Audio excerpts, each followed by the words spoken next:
L'église MLK rentre dans une nouvelle saison pour vivre une nouvelle aventure.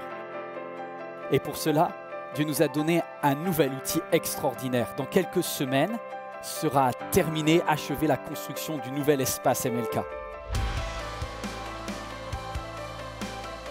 Mais un bâtiment, un lieu n'est rien sans les personnes qui le composent et qui le font vivre. Puis j'ai une question. Et pourquoi pas toi? Et pourquoi tu ne nous rejoindrais pas pour vivre avec nous ce nouveau défi, cette nouvelle aventure? Il y a une place pour toi. Veux-tu faire partie de cette vision du aimer, aimer mieux, aimer plus? Rejoins-nous.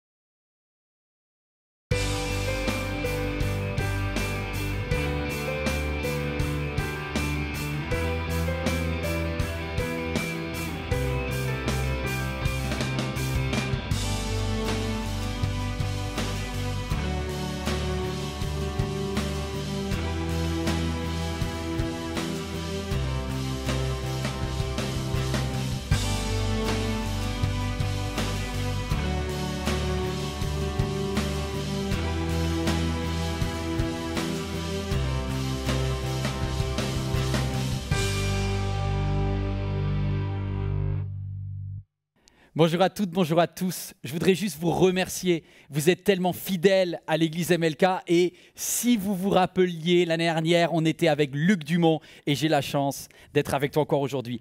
Est-ce que tu as une parole de la part de Dieu pour nous aujourd'hui? Aujourd'hui, j'ai quelque chose, Pasteur Yvan, de ultra pertinent à la saison dans laquelle nous vivons. C'est le détour est le chemin. Yes. Et toutes les personnes qui en ce moment sont dans la confusion, sont dans le confinement, se demandent où va leur vie. Eh bien, j'ai compris, j'ai appris et je veux leur partager à chacun d'entre eux aujourd'hui à quel point parfois les naufrages, les confusions, les détours de nos vies sont souvent des moyens que Dieu utilise pour nous amener en plein dans son plan. Et je veux aussi demander aux gens de rester. Il faut absolument que vous restiez jusqu'à la fin, parce qu'à la fin, on aura MLK+. Et mon invité aujourd'hui, nul autre que Pasteur Yvan Carluer. J'ai des questions pour lui, ça va être fascinant. Donc, quel honneur de vous servir. Je vais avoir beaucoup de plaisir aujourd'hui à partager la parole de Dieu et à te poser des questions à la fin. En tout cas, on va se régaler, on va louer Dieu ensemble quand on considère qui il est. On a juste envie de le célébrer.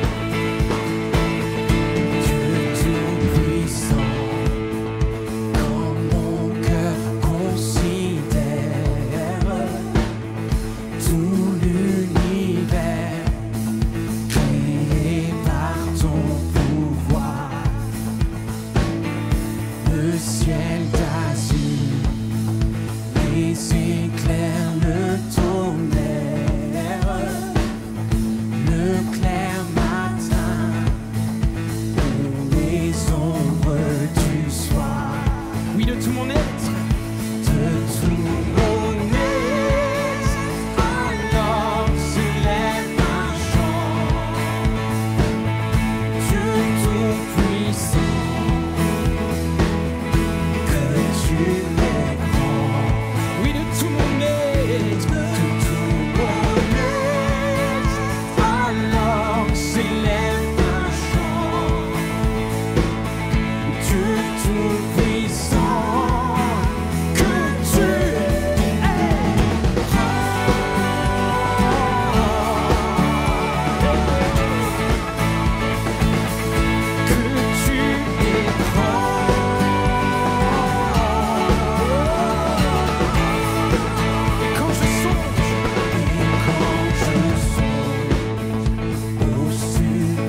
tout temps, toute saison.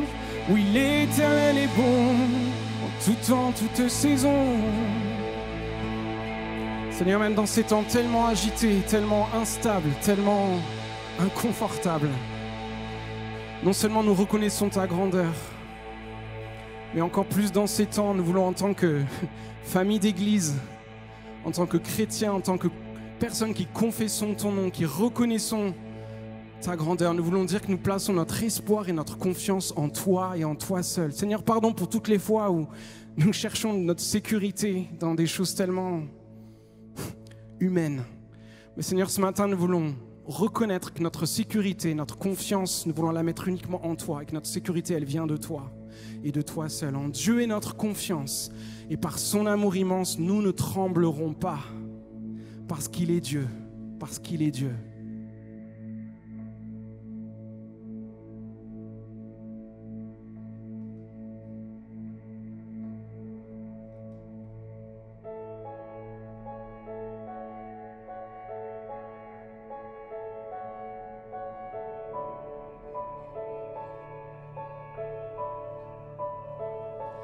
En Dieu est notre confiance,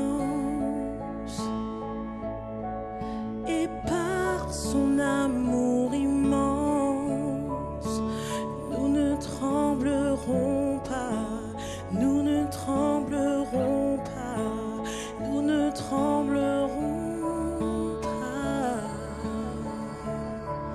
En Dieu.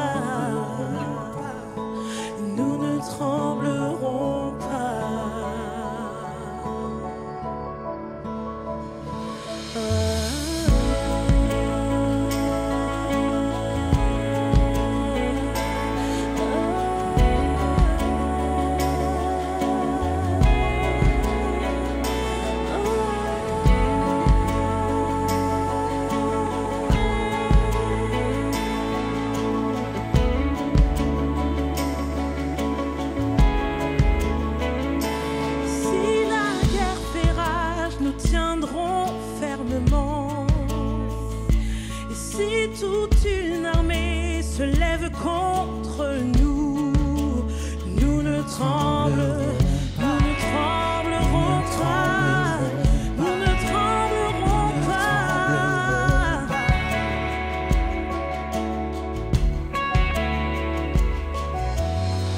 Et même au plus fort de l'obscurité, nous ne tremblons pas.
Tiendra contre lui.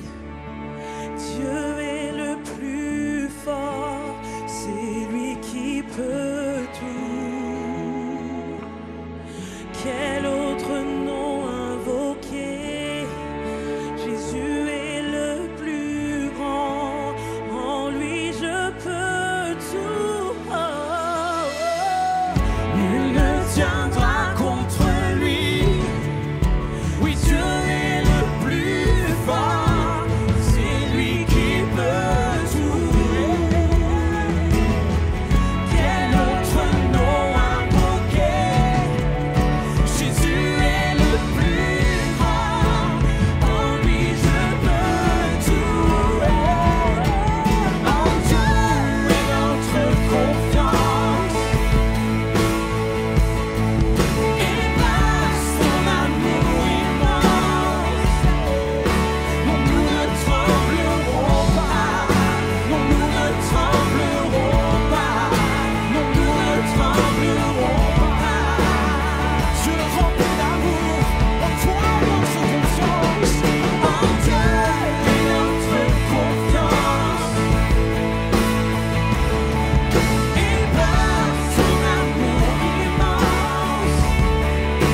Si en ce moment, tu sens que tu as perdu le contrôle de ta vie, comme submergé, tu es balayé par une tempête et tu n'en vois plus la fin.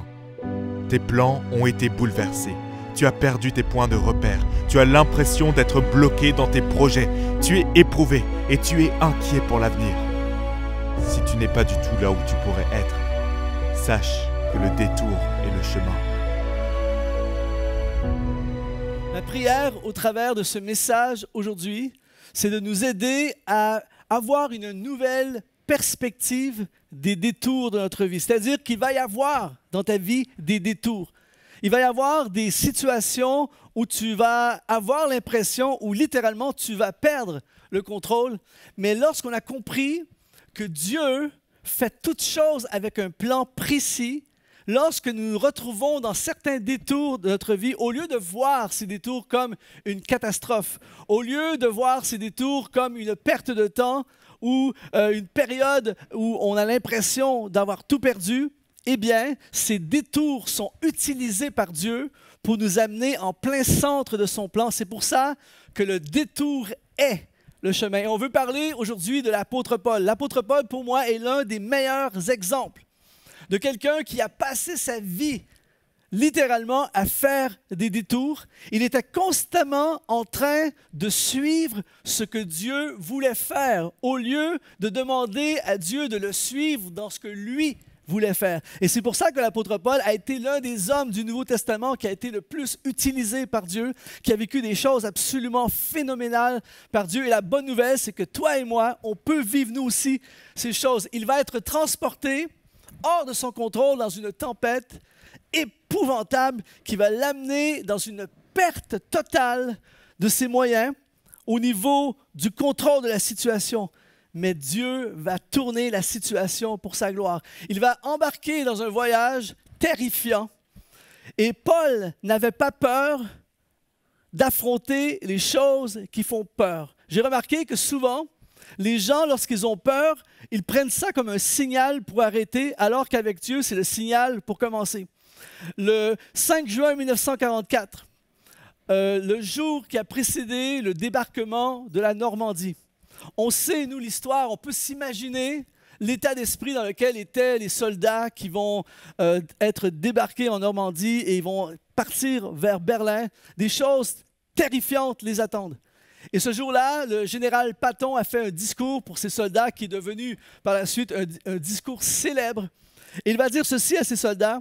Il dit « Le vrai héros est celui qui va au combat même s'il est terrifié. » Et j'aimerais dire à quelqu'un aujourd'hui, même si tu es terrifié, même si la peur est présente dans ta vie, ne t'empêche pas de foncer vers ce que Dieu a prévu pour toi, parce que la peur fait partie du voyage, mais il ne faut pas la laisser piloter. C'est très important. Alors aujourd'hui, on va regarder ensemble comment le détour est le chemin. Il y a en fait 3 routes possibles pour ta vie.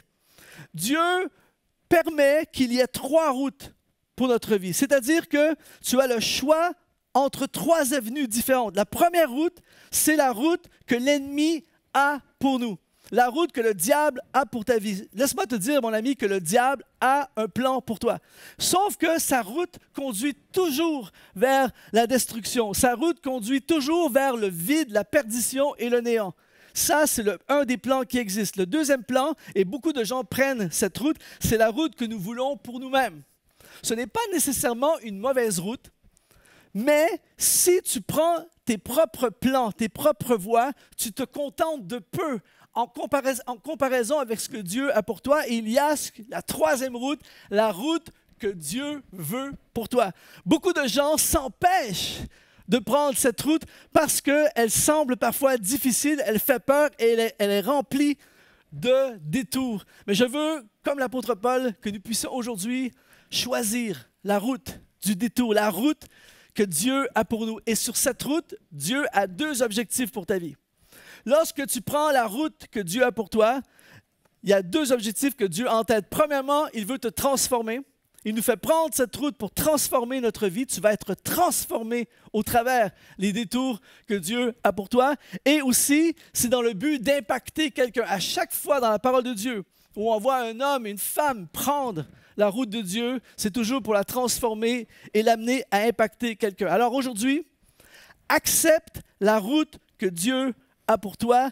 On va lire ensemble dans le livre des Actes au chapitre 27, au verset 1. « Lorsqu'il fut décidé que nous embarquerions pour l'Italie, on remit Paul et quelques autres prisonniers à un centenier de la cohorte, Auguste, nommé Julius. » L'apôtre Paul est en train de prêcher l'Évangile comme il faisait toujours. Et là, certains Juifs vont être frustrés de l'entendre prêcher comme ça. Ils vont l'arrêter, ils vont le confier aux Romains. Et là, l'apôtre Paul se retrouve encore une fois en prison, encore un détour.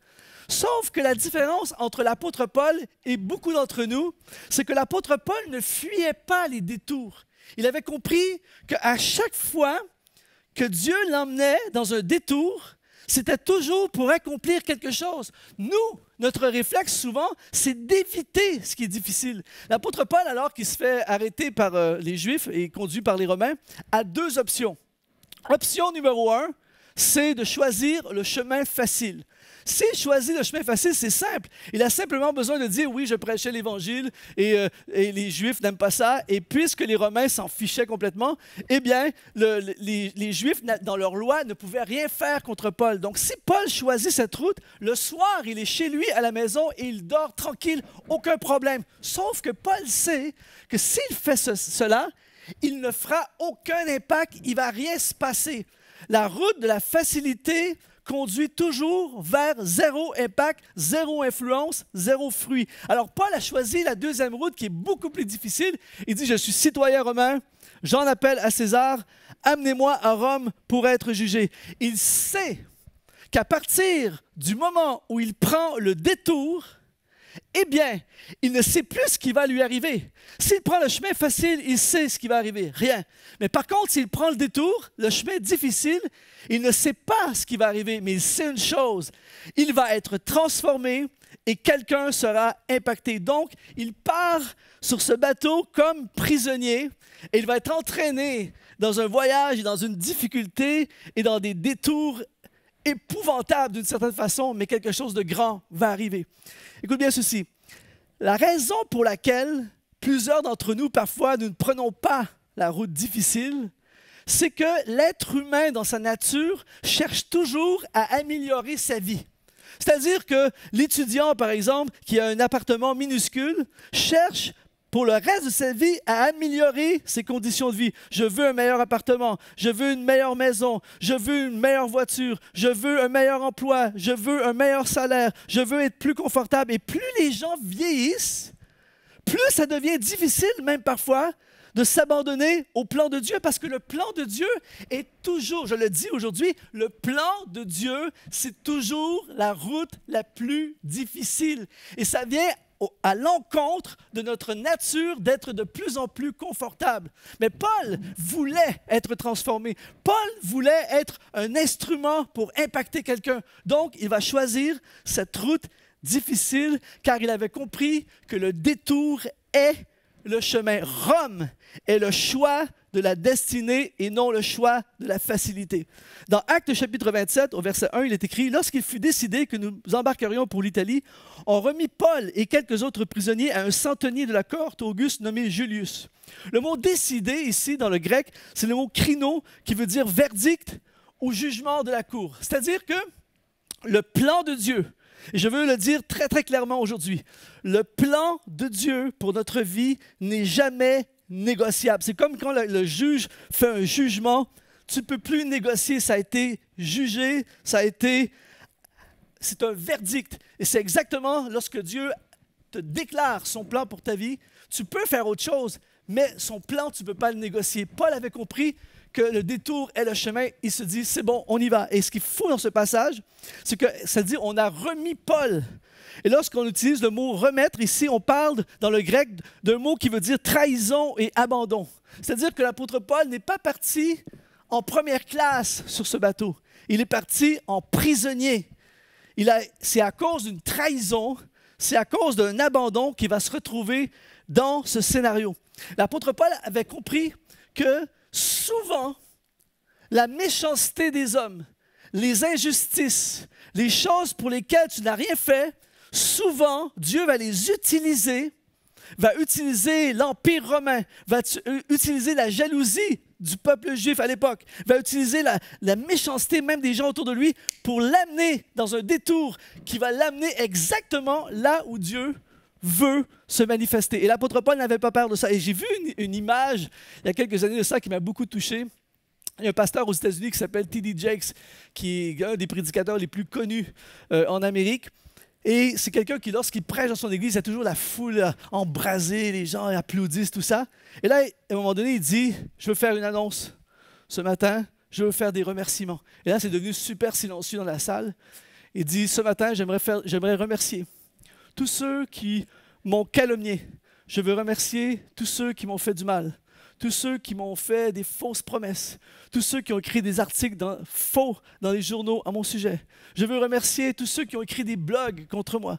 Je veux remercier tous ceux qui m'ont poignardé dans le dos. Et là, c'est hyper silencieux dans la salle. Je veux remercier ceux qui m'ont fait du mal au travers des années.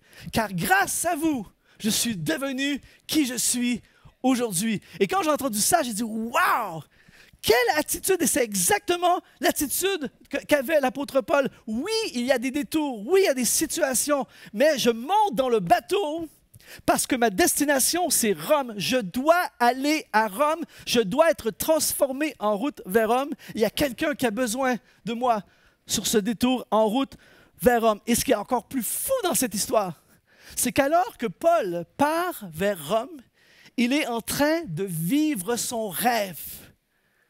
Pourquoi je dis ceci?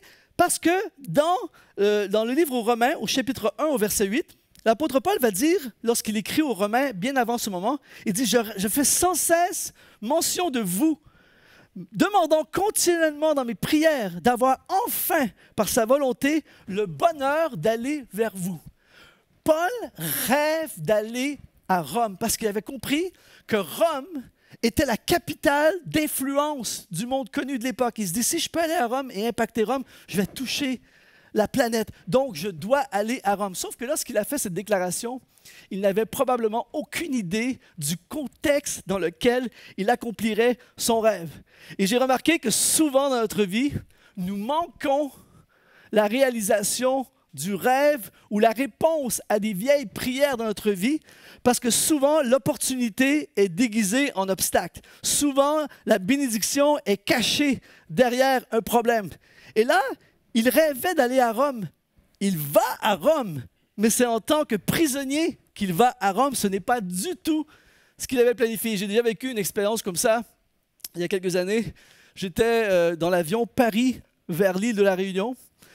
Et il y a eu un problème avec le billet d'avion. On ne m'a pas donné le siège que je devais avoir. Et quand je suis arrivé dans l'avion, je me suis retrouvé assis entre deux gros gaillards qui auraient dû prendre une douche. Ça sentait pas bon. Et là, je suis pris entre les deux gars. On sait qu'à 12 heures de vol, ma télé ne fonctionne pas. Je suis pris entre les deux gars. Et là, je demande à l'agent de bord, au secours, trouvez-moi un autre siège. Le vol est blindé, il n'y a aucun autre siège de disponible. Et je sais que je serai pendant 12 heures comme ça. Je ne peux pas vous expliquer à quel point il y a un découragement qui est venu. Et dans ma tête, je ne sais pas si vous avez déjà vécu un truc comme ça, mais tu te mets à bouder dans ta tête. Et là, qu'est-ce que je fais là? C'est quoi ce truc? Et tout à coup, bang, le Saint-Esprit a parlé à mon cœur. Je me suis revu plusieurs années auparavant quand j'ai commencé dans le ministère, dans un moment de prière et d'appel à l'Église où je priais « Me voici, j'irai vers les nations, chanter pour la gloire de ton nom. Je veux te servir jusqu'au bout du monde. Seigneur, s'il te plaît, accorde-moi de te servir jusqu'au bout du monde. » Et là, alors que je suis assis entre les deux gars, le Saint-Esprit me rappelle « Tais-toi, tu es en train d'aller me servir jusqu'au bout du monde. » J'étais en train de vivre mon rêve, mais puisqu'il était dissimulé dans une galère, j'avais oublié que j'étais en train de vivre mon rêve. Et l'apôtre Paul est dans le bateau.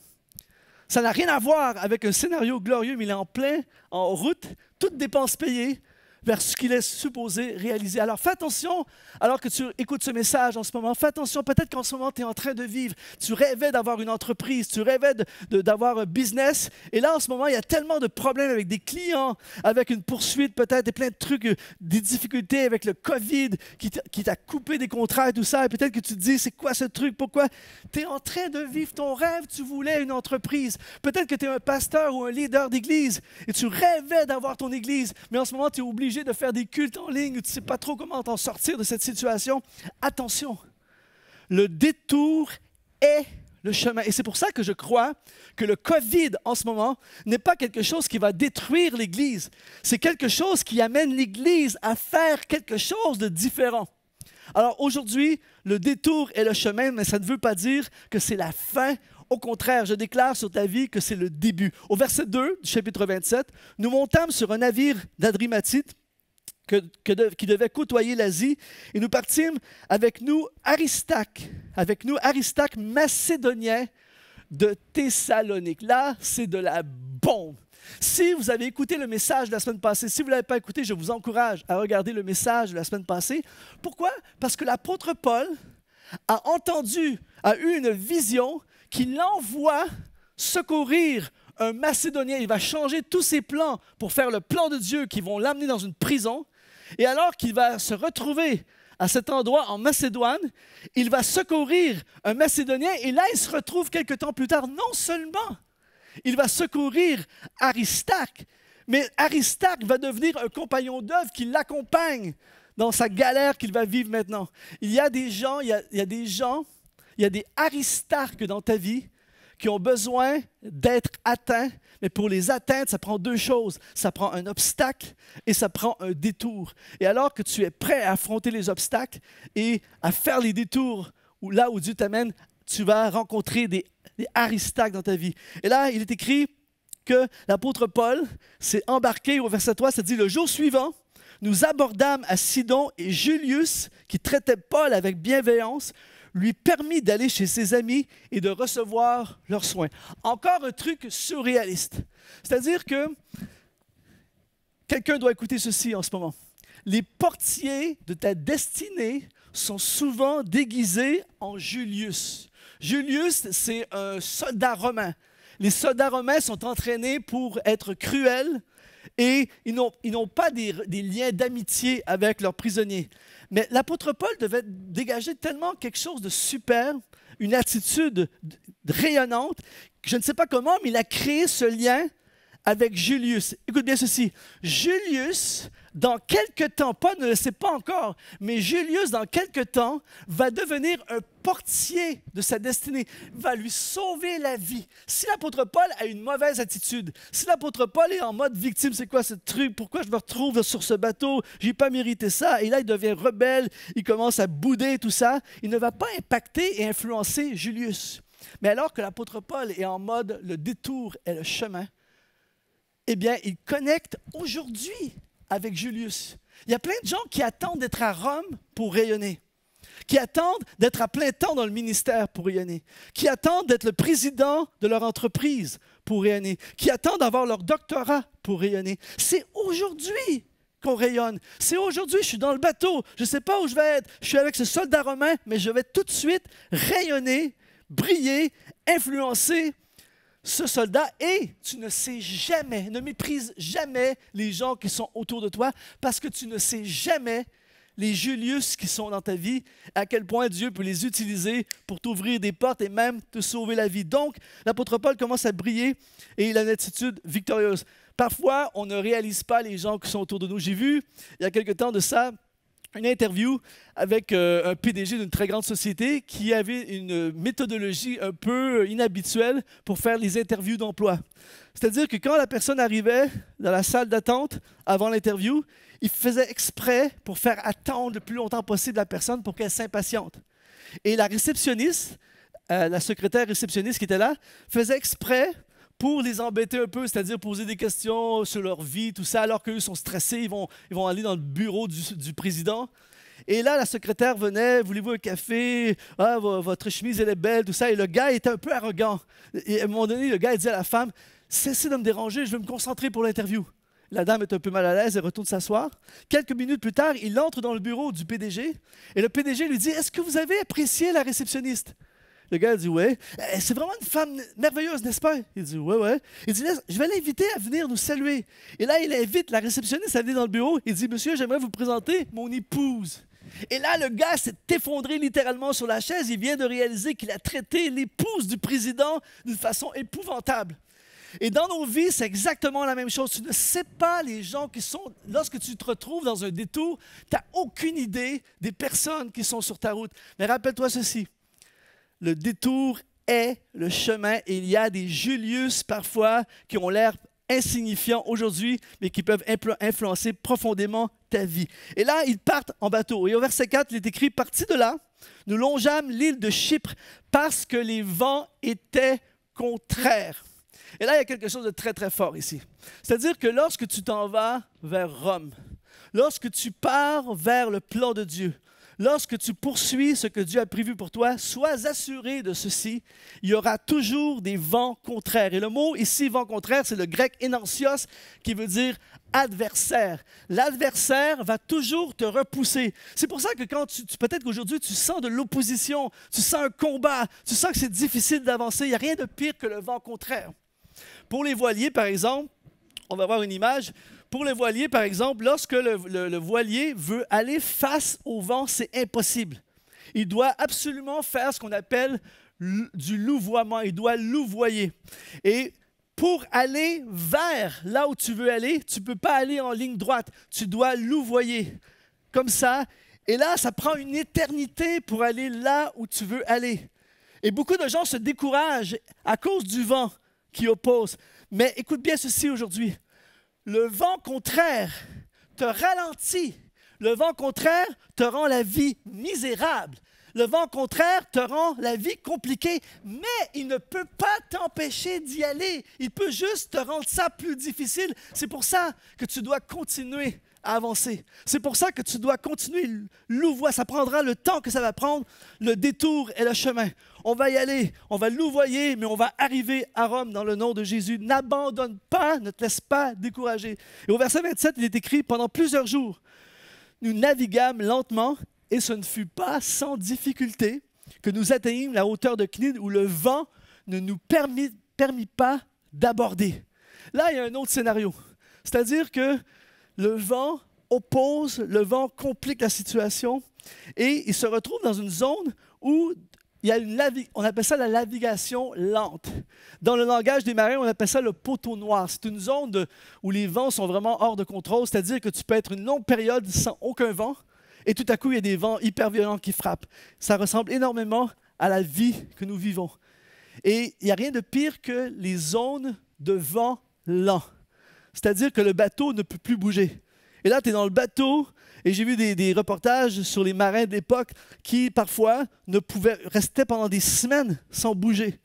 Et là, il y avait des mutineries dans le bateau, manque de nourriture, insalubrité, panique et tout ça, parce qu'on n'avance pas. Très souvent dans ta vie, c'est la même chose. Dans ma vie, c'est la même chose. Il y a des zones où tu as l'impression, où es-tu, Dieu? Qu'est-ce qui se passe? Tu m'as oublié, tu m'as parlé de Rome. J'ai sacrifié pour aller à Rome. Et là, je me trouve dans une zone où il n'y a plus rien qui se passe. Laisse-moi te dire que même s'il n'y a rien qui se passe, à tes yeux, Dieu est en train de préparer la suite. Dieu est toujours en train de préparer la suite dans ta vie. L'apôtre Paul, lorsqu'il était dans les périodes mortes comme ça, c'est là qu'il écrivait ses épîtres, lorsqu'il était en prison et qu'il avait l'impression que rien ne se passait, des détours. Il a écrit ses meilleurs épîtres en prison. Et au verset 7, il est écrit « Ce ne fut pas sans difficulté que nous atteignîmes la hauteur de Cnide où le vent ne permit pas d'aborder. » Ici, dans le grec, c'est le mot « molis » qui veut dire de justesse. Partout dans la Bible, les hommes et les femmes voient les interventions de Dieu de justesse. Souvent dans ma vie, je m'en suis sorti de justesse. On voit ça par exemple. En fait, j'appelle ça la foi qui est étirée. Dieu, en fait, le sport préféré de Dieu, c'est le stretching, l'étirement.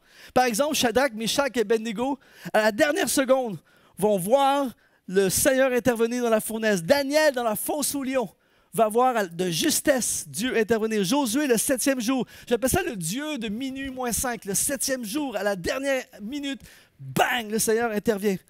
Je sais en ce moment que plusieurs d'entre nous, on est étirés. Personnellement, dans mon ministère, cette année 2020, c'est l'année où j'étais le plus étiré. Avec le COVID, on ne sait pas trop ce qui va arriver, une annulation, un nouveau truc, tu ne sais pas ce qui va arriver, on a perdu le contrôle. Et ça nous amène à faire beaucoup de détours. Peut-être qu'en ce moment, tu es confiné chez toi.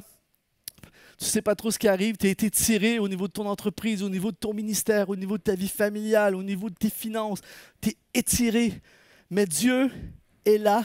Et Paul avait compris que ton destin est entre les mains de Dieu et pas celui des hommes. Le détour, c'est toujours le chemin. Et au verset 13, il est écrit « Un vent léger du sud vint à souffler, et se croyant maîtres de leur dessein, ils levèrent l'ancre et côtoyèrent de près l'île de Crète. Mais bientôt, un vent impétueux, qu'on appela Eurachylon, se déchaîna sur l'île. Le navire fut entraîné sans pouvoir lutter contre le vent, et nous laissâmes aller à la dérive.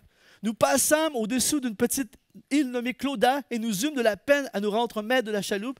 Et après l'avoir hissée, on se servit des moyens de secours pour ceindre le navire, et dans la crainte de tomber sur la Syrte, on abaissa les voiles. C'est ainsi qu'on se laissa emporter par le vent. Là, c'est la dérive totale.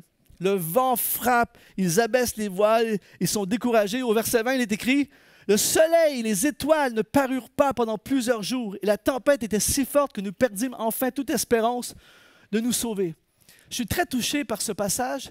C'est l'évangéliste Luc, le médecin bien-aimé, qui va écrire ce texte.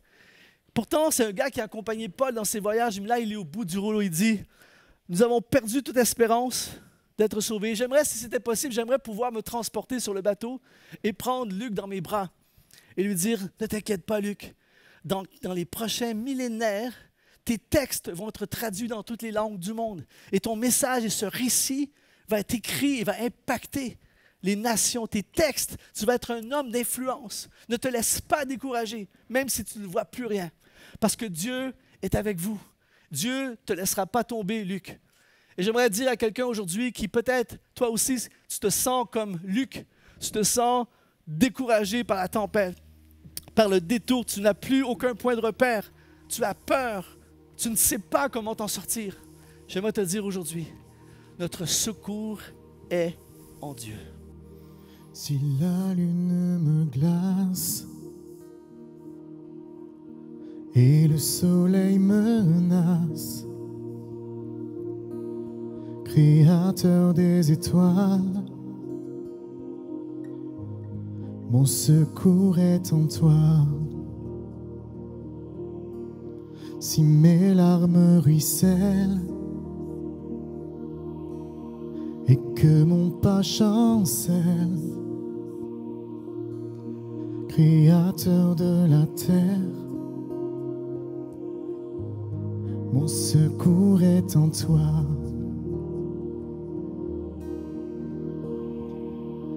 Je lève les yeux vers les hauts sommets. Toi seul est mon Dieu. Je proclamerai. Toi seul est ma force. Toi seul me restaure, mon secours est en toi.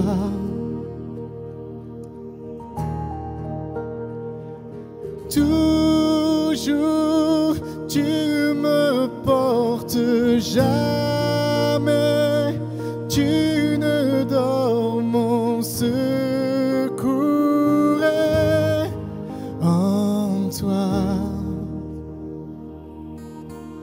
Si la peur m'envahit et mon âme chavire, Créateur de la vie, mon secours est en toi. Je lève les yeux vers les hauts sommets. Toi seul est mon Dieu. Je proclamerai. Toi seul est ma force.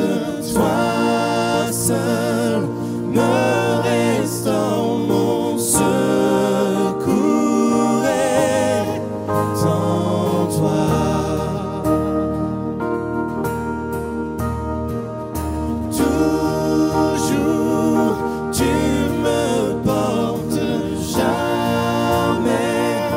tu me donnes mon secours est en toi.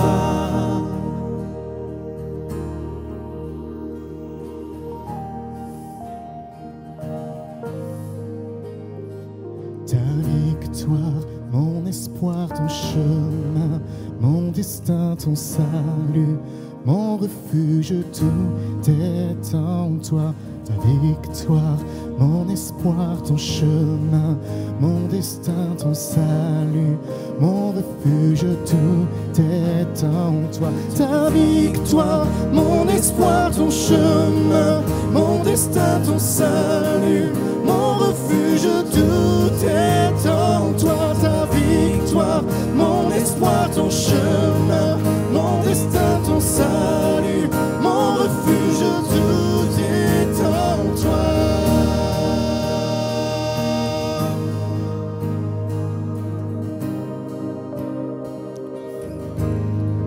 Au verset 21, il est écrit « On n'avait pas mangé depuis longtemps.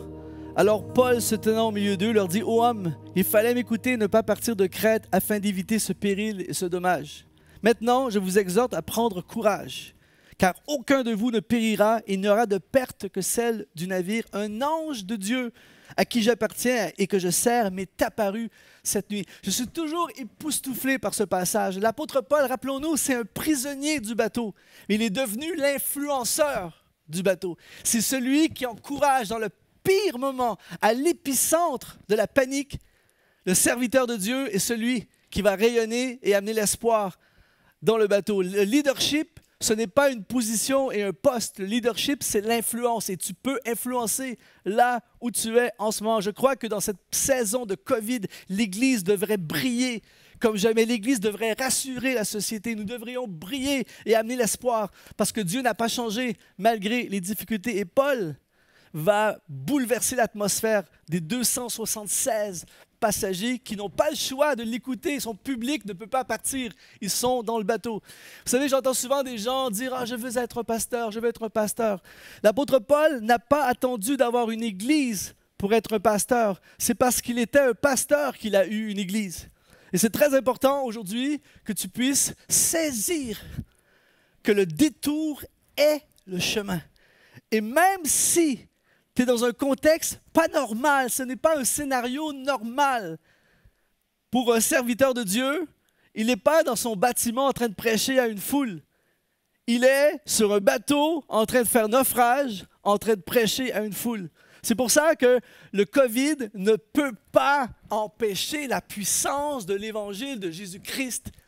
Tu peux prêcher devant ton téléphone, tu peux prêcher devant tes collègues de travail, tu peux prêcher partout où c'est possible de prêcher, même si le contexte est inconfortable. Rappelle-toi, le détour est le chemin. Il dit au verset 24, il m'a dit, Paul, ne crains point. Il faut que tu comparaisses devant César et voici Dieu t'a donné tous ceux qui naviguent avec toi. Paul ne panique pas. Pourquoi? Parce qu'il vit avec un sens de destinée. Il sait, il ne sait pas exactement qu'est-ce qui va se passer, mais il sait, je dois comparaître à Rome. Donc, si je dois comparaître à Rome, ça veut dire que je vais passer au travers de ce que je vis en ce moment. Quand tu vis avec une destination, quand tu vis avec un but qui vient de Dieu, quand tu es dans le plan de Dieu, peu importe le détour, tu sais que le détour est le chemin. La meilleure façon de surmonter les obstacles de la vie, c'est de vivre avec un sens de destinée. Au verset 25, c'est pourquoi, ô hommes, rassurez-vous, car j'ai cette confiance en Dieu, qu'il en sera comme il m'a été dit. Mais nous devons échouer sur une île, et la 14e nuit, tandis que nous étions ballottés sur l'Adriatique, les matelots, vers le milieu de la nuit, soupçonnèrent qu'on approchait de quelque terre.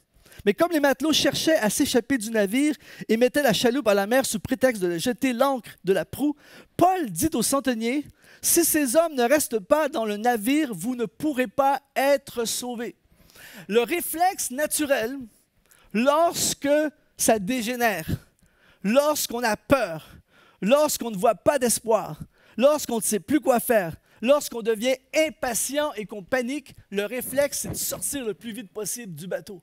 Et Dieu dit ici, reste dans le bateau. si tu veux être sauvé, il faut rester dans le bateau. Je vois des gens, j'entends des gens en ce moment qui nous regardent, qui vous dites, je suis au bout du rouleau, je veux tout larguer. Je veux larguer mon ministère, je veux larguer mon entreprise, je veux larguer ma famille, je veux tout larguer, je suis au bout du rouleau. Dieu dit, reste dans le bateau. Il va intervenir là où tu es.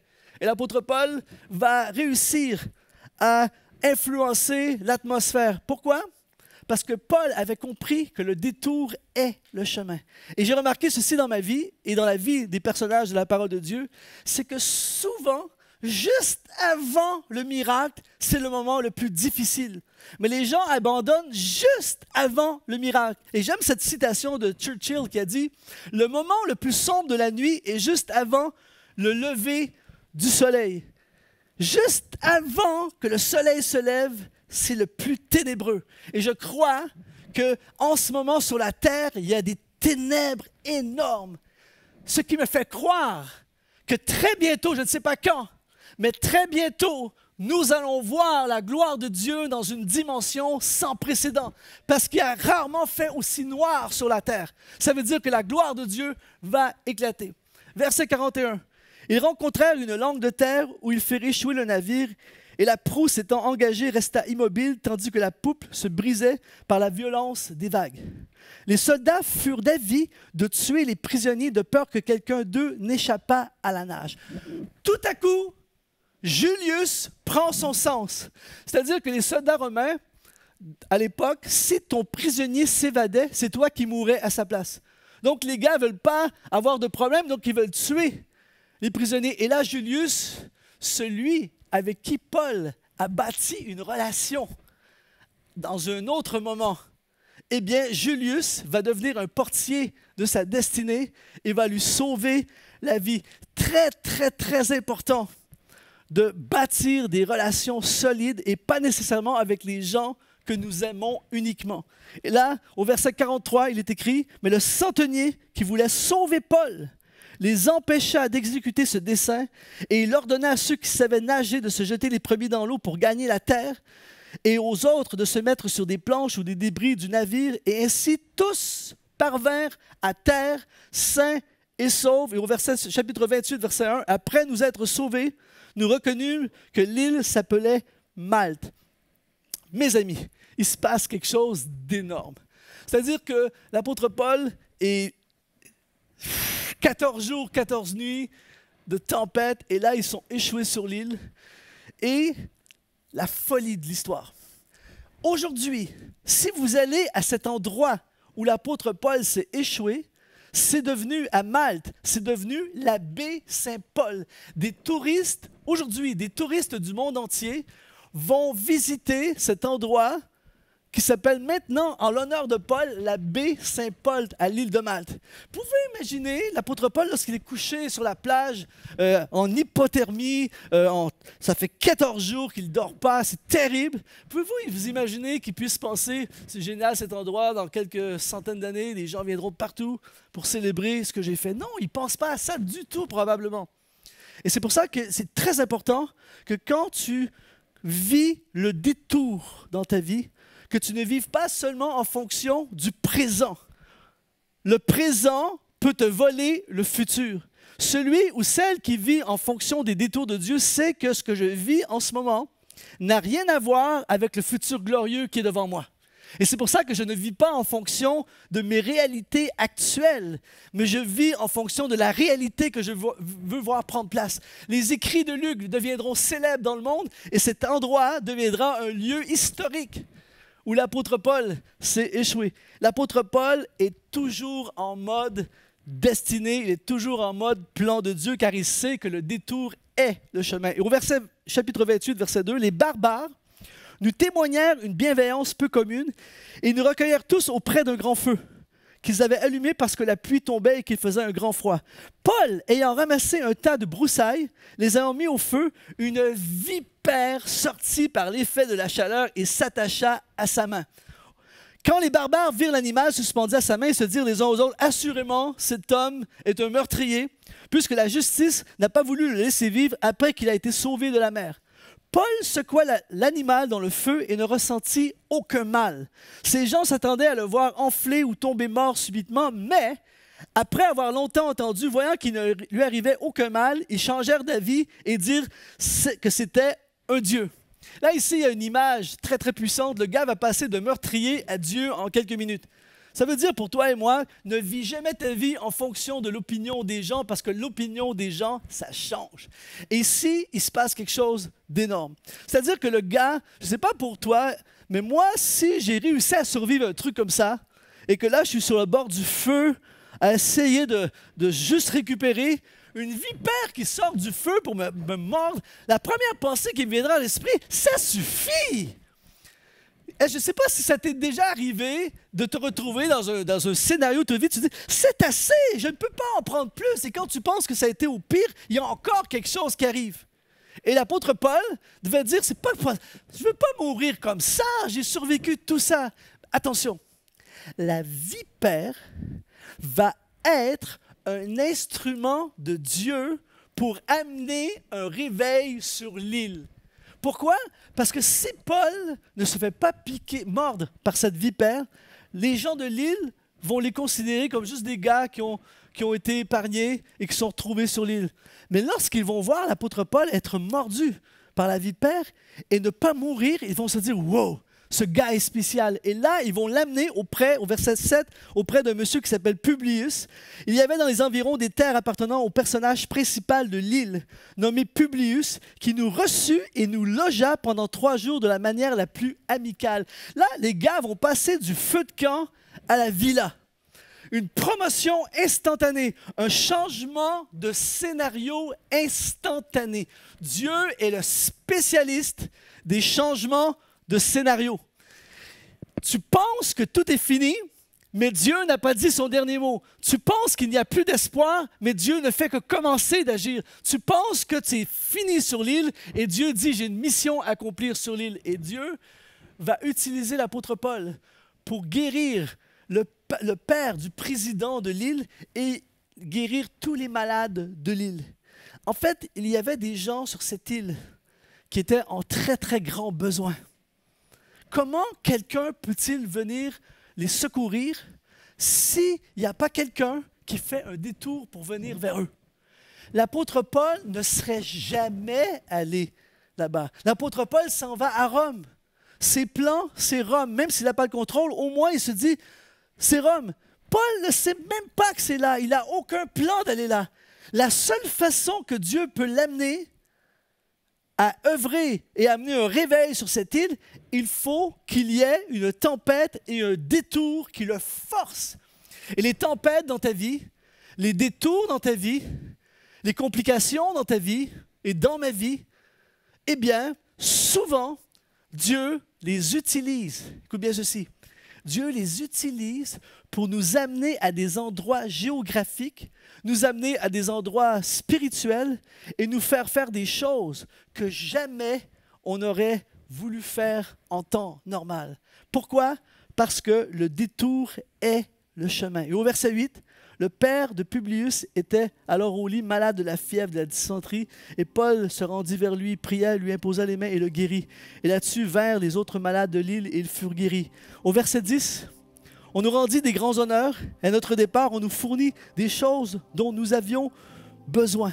Au verset 11, après un séjour, écoute bien ceci, après un séjour de 3 mois, nous embarquâmes sur un navire d'Alexandrie qui avait passé l'hiver dans l'île et qui portait pour enseigne les Dioscures. Un truc de fou. C'est-à-dire que, alors qu'il est échoué sur la plage, sur le bord du feu, quelqu'un qui n'a pas de perspective de Dieu et qui n'a pas une perspective des détours de Dieu peut dire « j'ai tout perdu ». J'ai voulu simplement obéir à Dieu. J'ai voulu servir Dieu. Et là, je me suis fait entraîner dans ce truc. Je me retrouve dans une tempête. Et là, j'ai tout perdu. Il n'y a plus de bateau. Il n'y a plus de cargaison. J'ai plus d'avenir. Qu'est-ce que je fais là? Mais Dieu, lui, avait d'autres plans. Les plans de Dieu sont tellement plus grands que mes plans et tes plans. Dieu avait prévu un bateau, une provision sur l'île pour qu'ils puissent repartir par la suite après avoir fait ce réveil. Ils repartent, ils vont finalement aller à Rome. Sur la route de Dieu, dans les détours de Dieu, Tout a été prévu pour toi. Même si tu ne le vois pas, même si tu ne le sens pas, même si tu ne comprends pas, Dieu a tout prévu pour ta vie. N'aie pas peur de monter dans le bateau qui part vers Rome. L'apôtre Paul, pendant toute sa vie, a vécu des détours. Il était toujours en mode lâcher prise. Il était toujours en mode que veux-tu que je fasse? D'ailleurs, quand il a eu un face-à-face avec Jésus sur le chemin de Damas, la première chose qu'il a dit, que veux-tu que je fasse? Et l'homme et la femme qui est prêt à dire, Seigneur, que veux-tu que je fasse? Jésus, je te suivrai, peu importe où tu voudras m'entraîner. Mon ami, j'aimerais t'annoncer aujourd'hui que Dieu a tellement plus pour ta vie. Dieu voudrait tellement t'amener plus loin. Dieu voudrait tellement te faire expérimenter plus. Dieu voudrait tellement que tu sois un instrument entre ses mains. Tu n'es pas échoué sur la plage. Tu penses que c'est un naufrage, mais Dieu a un plan. Tu ne vois plus le soleil, ni les étoiles dans le ciel. Ça fait 14 jours qu'il y a une tempête. Tu ne vois plus en arrière, tu ne vois plus en avant. Tu penses qu'il n'y a plus de solution. Tu es découragé. Tu te dis là, j'ai frappé le fond. J'aimerais te dire que le détour est le chemin. Et Dieu veut faire quelque chose avec ta vie. Tout ce que tu as besoin de faire aujourd'hui, c'est de dire, Jésus, je te suivrai. Je monte dans le bateau. Je ne sais pas comment on va faire pour se rendre à Rome. J'ai aucune idée combien de temps ça va prendre. Je ne sais pas ce qui va se passer en cours de route. J'ai plus le contrôle. Mais je monte dans le bateau parce que je sais que Jésus, tu es là. Jésus, je te suivrai. J'aimerais prier avec toi si tu le veux bien. Prier avec toutes les personnes. Si tu es là en ce moment et tu dis, j'ai besoin de Jésus. Je veux Jésus dans ma vie. Je veux suivre Jésus. Je ne veux pas rester échoué.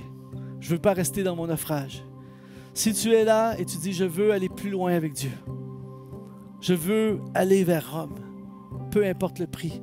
Prie avec moi cette prière en disant, Seigneur mon Dieu, aujourd'hui, je te donne ma vie. À partir d'aujourd'hui, je cesse de contrôler ou d'essayer de contrôler. Je m'abandonne à toi complètement. Fais ce que tu veux. Me voici, Seigneur. Que veux-tu que je fasse? À partir d'aujourd'hui, je dépose ma vie entre tes mains, Seigneur, et où tu voudras, j'irai. À partir d'aujourd'hui, Jésus, je te suivrai. Amen. Dans la joie, quand le soleil m'inonde, sur les monts où ta présence abonde. Wow. Jésus, je te suivrai.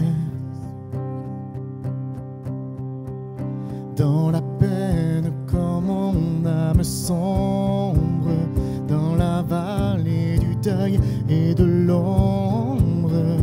Wow.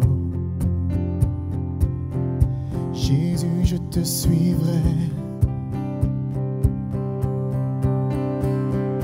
Tu es mort pour moi. Je vivrai pour toi. Tu t'es offert sans rien garder. Tu as souffert pour me sauver.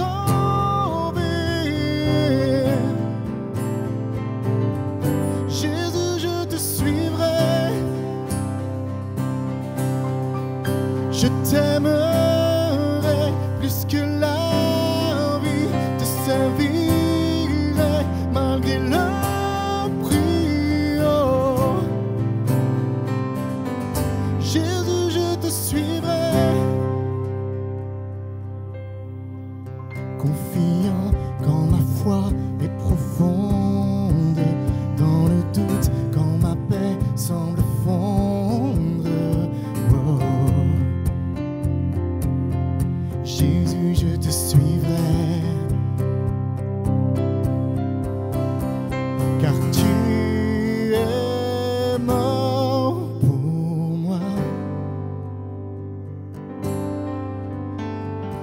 Je vivrai pour toi.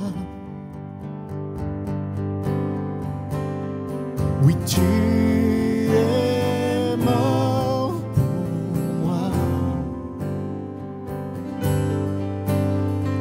Je vivrai pour toi.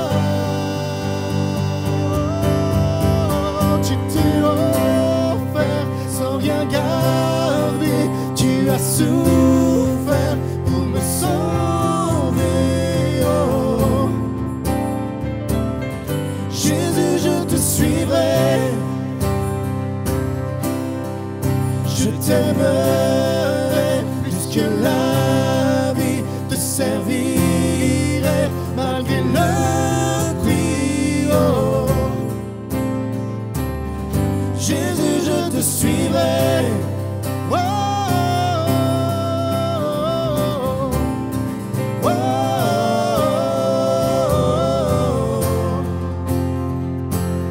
Jésus, je te suivrai. Oh, oh, oh.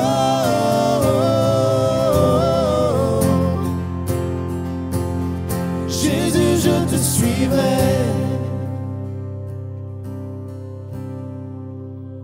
C'est un moment spécial en ce moment. C'est moi qui interview celui qui m'a invité. Je suis très heureux d'être avec vous et d'être ici avec toi, Pasteur Yvan. Merci. Je veux prendre l'occasion pour te remercier de m'avoir donné l'opportunité de partager à MLK chez vous. C'est vraiment spécial. Il y a une équipe formidable et Dieu est grand et fait des grandes choses. Et on a parlé aujourd'hui de le détour est le chemin.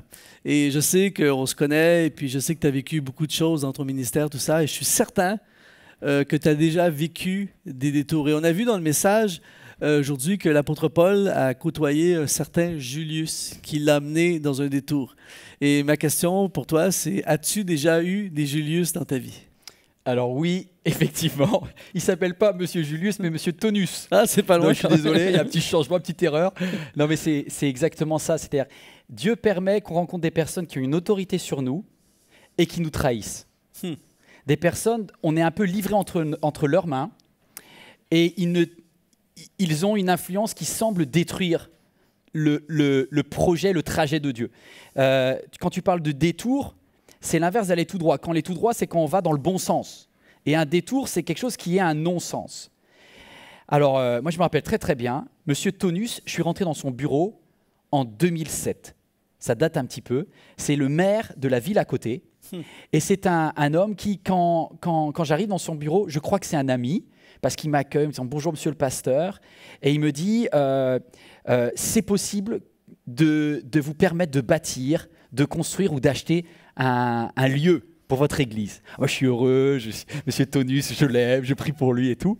Et il me dit « Ça sera un oui, donc vous déposez le permis. » Alors, pendant ce temps-là, moi, je fais des efforts. Pendant ce temps-là, je vais voir la banque, on met l'argent de côté, je contacte des entreprises.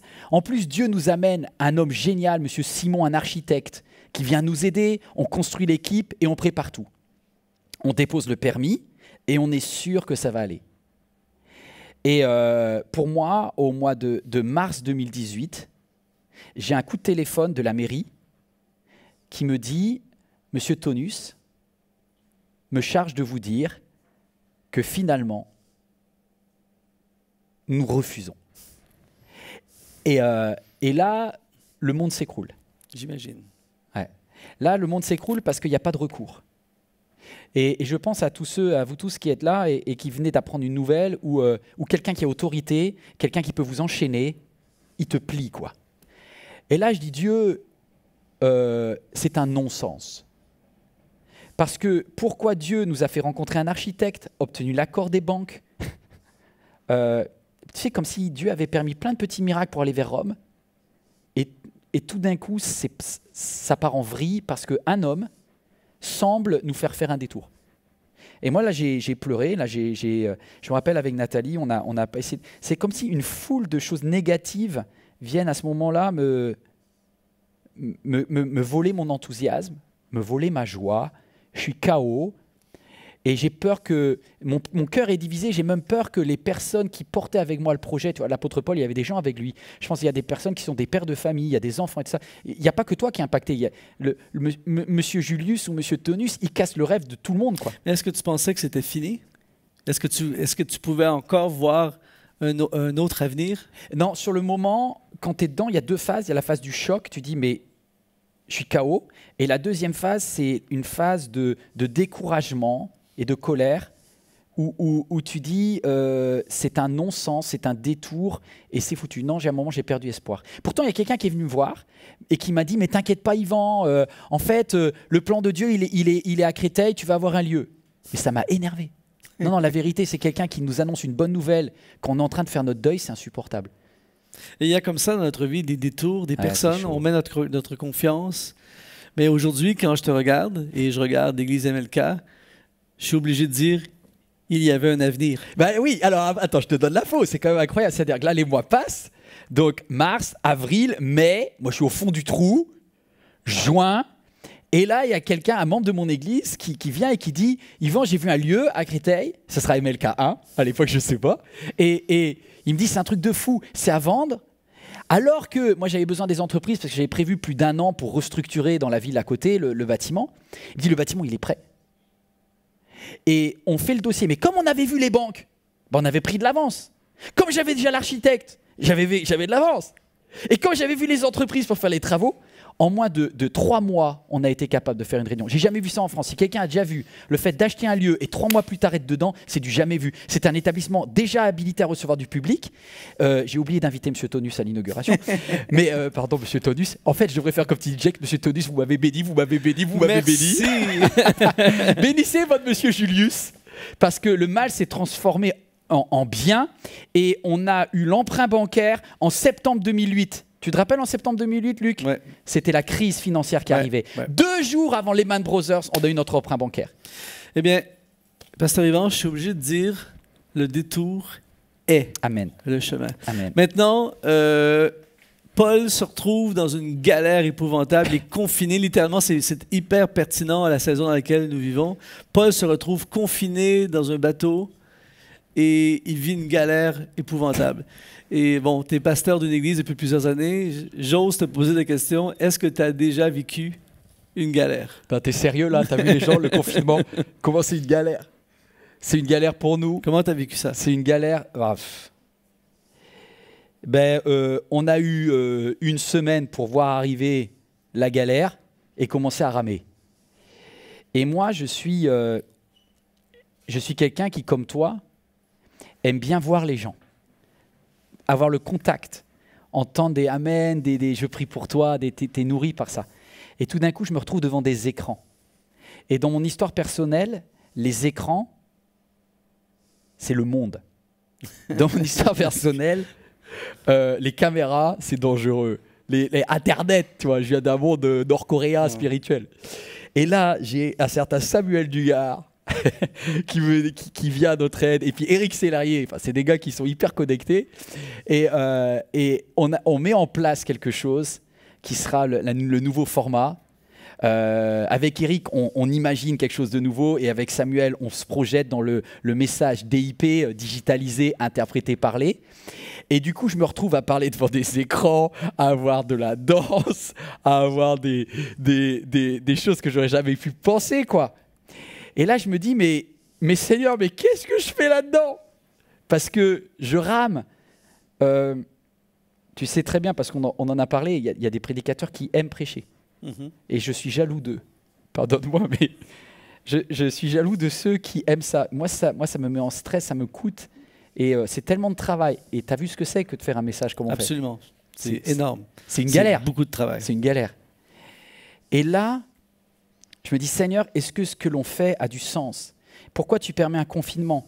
Pourquoi tu m'obliges à travailler avec des écrans, avec la caméra? Et je te dis juste un témoignage. Il y a une certaine Régine. Régine, je ne te connais pas. Tu es sur la côte ouest. Je crois que tu es pas loin de La Roche-sur-Yon ou Bordeaux, je ne me rappelle plus. Mais dans ton mail, tu m'as touché parce que ce n'est pas le lieu où tu es qui m'a touché, c'est ton histoire. Régine, elle m'a écrit ce petit message. Elle m'a dit « Mes filles elles sont dyslexiques et elles décrochent avec les cultes traditionnels. Et elle me met « Merci, pasteur Yvan ». Waouh, ça me touche. Parce que vous rendez l'envie à mes filles. Et vous les captivez. Et elles regardent le culte. Et vous arrivez à vulgariser. Et les écrans, on n'aime pas. Moi, ce matin, je sais que t'aimes pas ce que l'on fait. Là, c'est difficile à faire. Mais si les filles de Régine et tous les enfants et des ados, des personnes qui ne vont plus dans une église depuis des années, eh ben, ils reconnectent grâce à YouTube parce que ça leur apporte ma galère. Va les chercher sur leur île. Je fais tous les voyages du monde. Je ne dis pas que j'apprécie le voyage. Mais pour toutes les personnes décrocheuses de la terre, pour tous les dyslexiques, pour tous ceux qui n'arrivent pas à regarder une prédication traditionnelle, même s'il faut être piqué par un serpent, parce que qu'est-ce que j'aime pas les caméras, eh ben, je le ferai pour eux et avec plaisir. Mais tu sais, dans le message, je disais que le détour et le chemin et le but de Dieu, sur les chemins de Dieu, c'est deux choses. C'est de nous transformer et impacter quelqu'un. Et ça, c'est exactement ça, en fait. T'es forcé de te réinventer dans qui tu es et tu as impacté ces personnes qui probablement t'auraient peut-être jamais touché ou l'Église américaine n'aurait peut-être jamais touché. Donc, quel message on peut dire aux personnes qui nous regardent en ce moment, qui se retrouvent, qui sont dans une galère? Il y en a beaucoup de gens en ce moment dans la galère. Qu'est-ce que tu leur dirais là? Ceux qui sont, on va dire à la genèse de leur galère, quand tu étais à la genèse de cette histoire-là.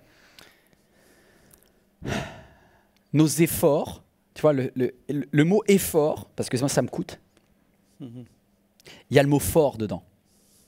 Ça les rend, et si tu coupes le mot, tu mets ET, effort. Moi, ça rend quelqu'un de fort. Et je suis heureux de faire tous les efforts si jamais eux deviennent plus forts. Et je ne dis pas que j'aime, parce que l'inconfort, comme tu nous as dit, quand Paul est en train d'avoir ce mal de mer, d'être à moitié jeté, etc. C'est ça qu'on ne réalise pas. Nous, on lit les textes, on regarde la vidéo, mais on ne sait pas là, que le gars, il vit.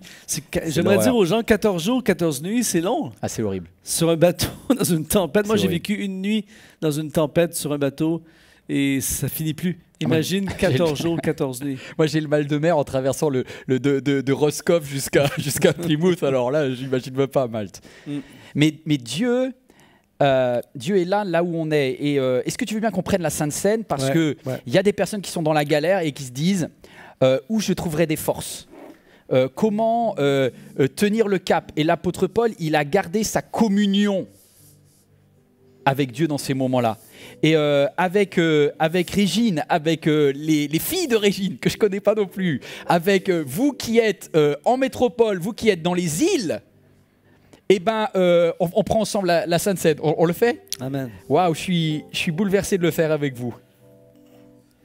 Pour tous ceux qui sont à Malte, en Guadeloupe, en Martinique, dans les îles lointaines, que ce message vous atteigne et qu'on soit en communion grâce à nos galères. Voilà, qu'on soit en communion grâce à nos galères. C'est pour ça.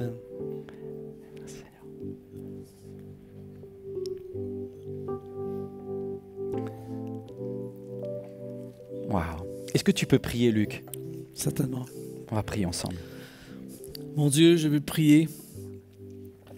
Je veux prier pour toutes ces personnes qui sont en galère en ce moment, qui sont sur ce bateau, confinés, ne voient plus de lumière au bout du tunnel, ceux qui ne comprennent pas ce qui se passe, ceux qui sont dans les ténèbres.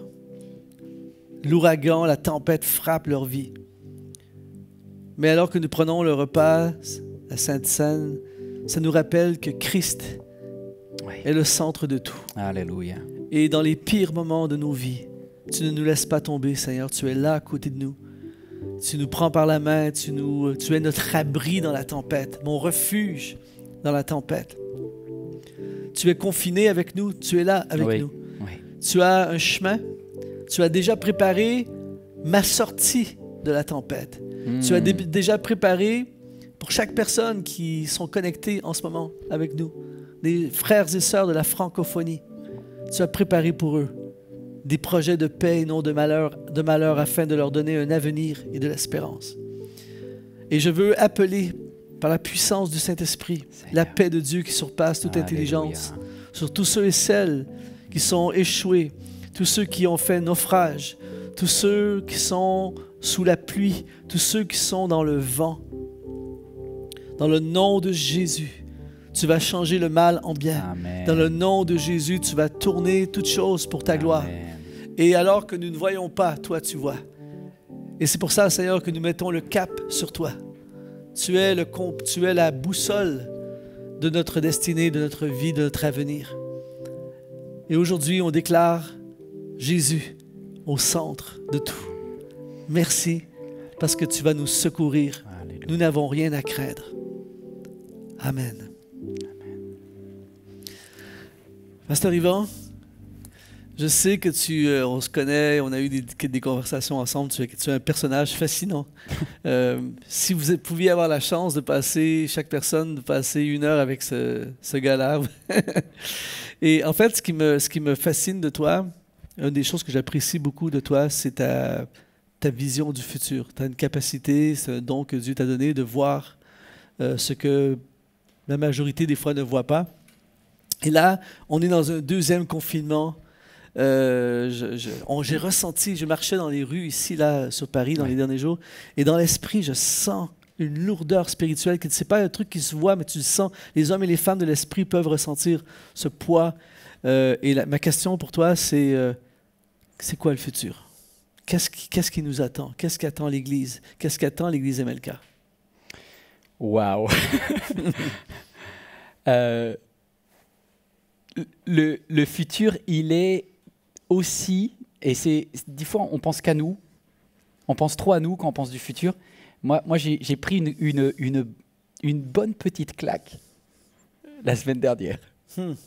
Parce que, alors que je savais qu'on fermait l'église, j'ai vu une famille à qui je leur ai dit, voilà, c'est fini pour les cultes, c'est le dernier. On va aller visiter ensemble ce bâtiment qui avait été pensé avant le confinement. C'est le beau bâtiment que tu as vu, MLK Grand Paris, l'espace. Et je suis allé et j'avais un garçon qui s'appelait Aïdan. Et Aïdan, c'est la première fois qu'il visitait ce bâtiment. Et quand moi j'oublie ce qu'est le futur, et ben dans les yeux de Aïdan, j'ai compris quel était le futur. Je lui ai fait visiter ce lieu. Et c'est juste un lieu, une auberge, un endroit où chacun sera aimé inconditionnellement, quoi. Mais dans les yeux de Aïdan, j'ai vu briller quelque chose. Quand il visitait l'endroit où, dans quelques mois, on va avoir des toboggans, des endroits où il va y avoir des appels extraordinaires, des moments de guérison, des moments où on va prendre le café, on va manger au restaurant. Et il a vu les paniers de basket, parce que les paniers de basket sont installés. Je mélange tout, parce que pour moi, on est corps, âme et esprit. Et j'ai vu ce petit gars, là, il est au début de l'adolescence. Et puis, ça brillait. Et à ce moment-là, c'est comme si Dieu me disait, tu vois, Yvan, MLK, ce bâtiment-là, MLK Grand Paris, c'est vrai que c'est ton présent. Et c'est son futur. C'est bon. C'est comme si Dieu me disait, rappelle-toi, tu transmets quelque chose. Et je voudrais à ceux qui sont en train de paniquer parce qu'ils pensent à eux, parce que souvent, le problème dans la galère, c'est qu'on pense tout le temps qu'à nous, quoi. C'est ça. Et pense à quelqu'un qui, là où tu vas, en fait, va être béni par toi. C'est la génération future qui était à Malte.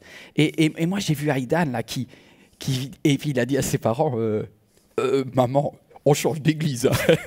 C'était très beau. Parce qu'en fait, Dieu me donnait un encouragement dingue. Moi, je vois que l'église ferme et lui, il voit une église qui grandit. Moi, je vois une église qui diminue et Aïdan, il me dit, mais moi, j'arrive. Et ça, c'est formidable. Et j'ai envie d'investir pour ça. Je crois dans cette génération qui vient. Je crois dans des personnes qui aujourd'hui sont des parents, des grands-parents. Et merci pour tous les grands-parents, les parents qui suivent MLK. Mais on transmet quelque chose. C'est ça. On transmet quelque chose. Le futur, c'est quelque chose qu'on transmet. L'apôtre Paul a souffert beaucoup, a sacrifié beaucoup pour se retrouver sur cette île. Et en fait, c'était pas pour lui. C'était pas pour son ministère. Exact. C'était pour les gens.